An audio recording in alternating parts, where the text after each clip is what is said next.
The Vox tried teeing this up yesterday while distancing themselves from the truth, but the Washington Post delivers on its fact-check against Kamala Harris and Elizabeth Warren. Both Democratic presidential candidates campaigned last week on the need to solve the murder of Michael Brown in Ferguson 5 years ago. Chief fact-checker Glenn Kessler calls them both out for their galling refusal to acknowledge that the Department of Justice found plenty of witnesses to contradict the charge that Brown had been murdered. Witness 102, a 27-year-old biracial man. Brown was wrestling through the window, but he was unable to see what Wilson was doing. After a few seconds, Witness 102 heard a gunshot. Witness 102 thought that he had just witnessed the murder of a police officer because a few seconds passed before Wilson emerged from the SUV. Brown had tried to grab Wilson's gun but ended up getting shot in one of his hands, the report said. Autopsy results and bullet trajectory, skin from Brown's palm on the outside of the SUV door as well as Brown's DNA on the inside of the driver's door corroborate Wilson's account that during the struggle, Brown used his right hand to grab and attempt to control Wilson's gun. Witness 103, a 58-year-old black man. The witness saw Brown punching Wilson at least 3 times in the facial area, through the open driver's window of the SUV. Witness 103 described Wilson and Brown as having hold of each other's shirts, but Brown was getting in a couple of blows. Wilson was leaning back toward the passenger seat with his forearm up in an effort to block the blows. Then Witness 103 heard a gunshot and Brown took off running. Witness 104, a 26-year-old biracial woman. The witness heard 2 gunshots. She looked at the front window and saw Brown at the driver's window of Wilson's SUV. Witness 104 knew that Brown's arms were inside the SUV, but she could not see what Brown and Wilson were doing because Brown's body was blocking her view.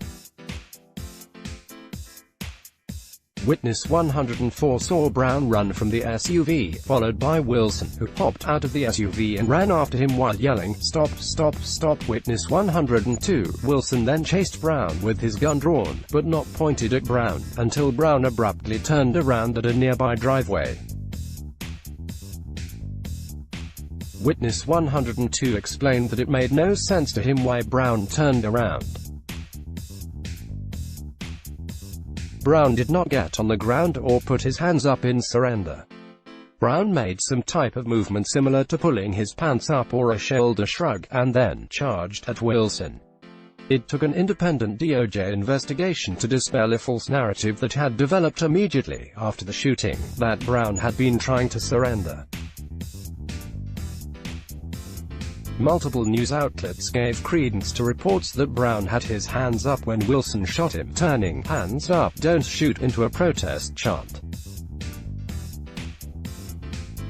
Only much later did that get proven to be false, but by that time the lie had spread so far and activists had so much investment in it that the truth no longer mattered.